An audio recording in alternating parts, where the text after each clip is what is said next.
Kutukan Yudhistira kepada Kunti dan seluruh wanita di dunia.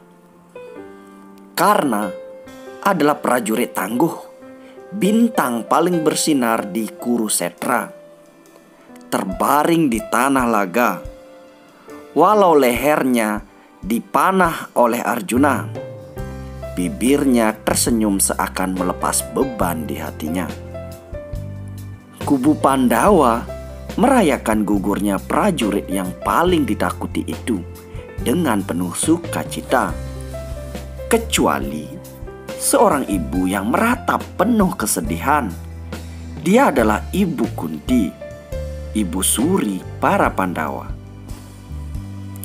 Kenapa ibu bersedih di saat kami merayakan kemenangan di depan mata dengan suksesnya Arjuna membunuh Karna? Tanya Yudhistira dengan tegas. Setelah didesak untuk memberi alasan kesedihannya, sang bunda akhirnya bicara. Jauh sebelum kalian lahir, Karna adalah putra ibu dengan Dewa Surya sebagai ayahnya. Aku terpaksa membuangnya karena tradisi istana melarangku memiliki anak tanpa ikatan perkawinan. Aku memendam kesedihan yang teramat sangat, menyesali keputusanku membuang permata hatiku yang paling berharga. Dengan air mata bercucuran, Kunti melanjutkan kisahnya. Sepanjang hari kuhabiskan mencari tahu keberadaan anakku itu. Pangeran kecilku diasuh oleh seorang kusir kereta yang miskin dan diberi nama Radea. Ketidaktahuannya tentang asal-usul darah kesatrianya menyebabkan guru agung Parasurama mengutuknya tak mampu menggunakan kekuatan maksimalnya di saat Karna membutuhkan. Karena welas asihnya juga, Karna menyerahkan baju pelindungnya, pelindung kematiannya, pada seorang Brahmana palsu, yaitu Dewa Indra yang menyamar. Demi janji pada sahabatnya Duryodhana, dia rela berada di pihak Adharma.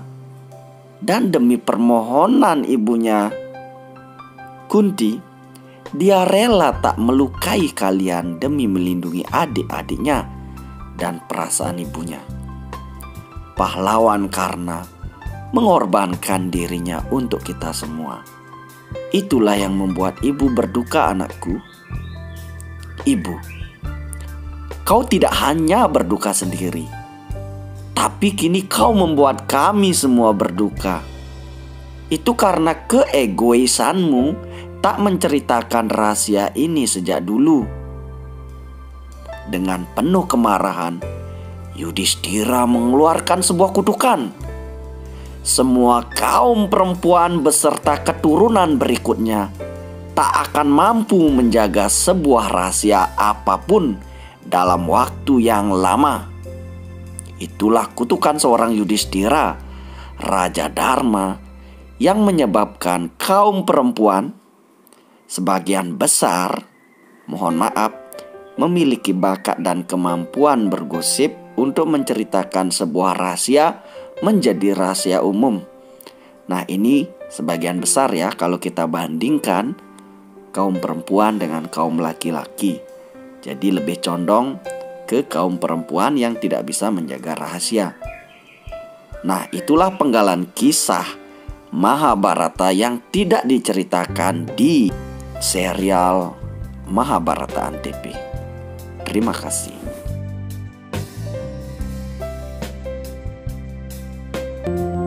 Jiwa yang tidak mau berusaha keras untuk berubah dan tetap melakukan ketidakadilan, mengingatkan dan menghukum mereka adalah hal yang tidak bisa dihindari. Kau lebih baik memahami hal ini juga, Partha, bahwa kau bukanlah tubuh, tetapi sebuah jiwa. Mereka akan terus lahir dan kemudian mati. Ini adalah pelajaran pertama dari Brahma Widya, Partha. Mereka yang lahir sudah dipastikan akan mati. Dan bagi mereka yang telah mati, sudah pasti akan dilahirkan kembali. Pengetahuan ini disebut dengan Samkhya Yoga.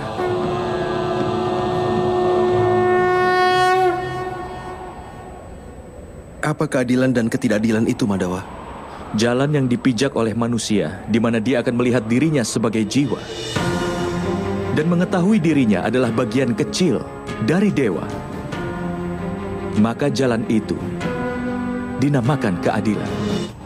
Bahwa dia itu ciptaan dewa. Dan dewa adalah penciptanya.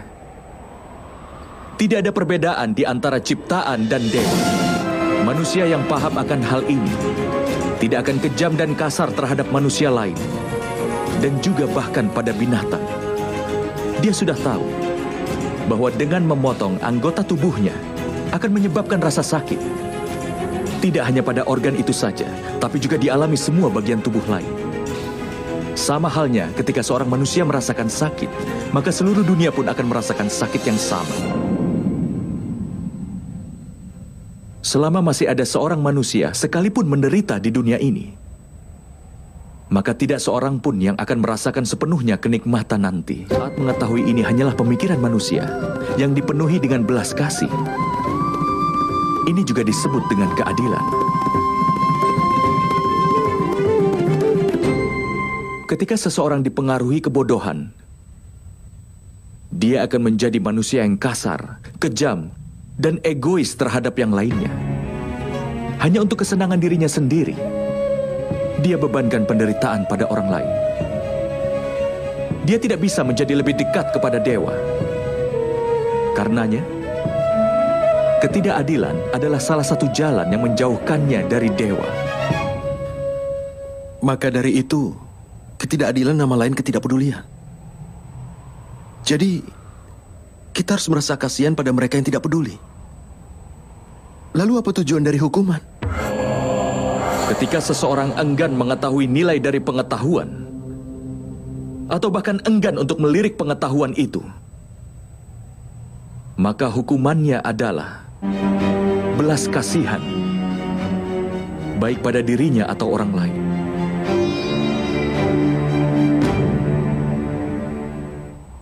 Tahap-tahap penciptaan akan selalu menurut kehendak dewa. Itu tidak akan terelakkan. Tetapi bersamaan dengan berkembangnya ketidakpedulian, nafsu, dan juga ketidakadilan, maka keadilan di dunia ini akan berada pada jurang kehancuran. Hingga di dunia ini tidak ada keadilan lagi. Sementara belas kasih dan kebenaran juga telah dihancurkan. Dalam rangka menyambut generasi selanjutnya agar memperoleh keadilan, menghabisi kejahatan saat ini dan mengembalikan keadilan adalah hal yang tidak mungkin terelak.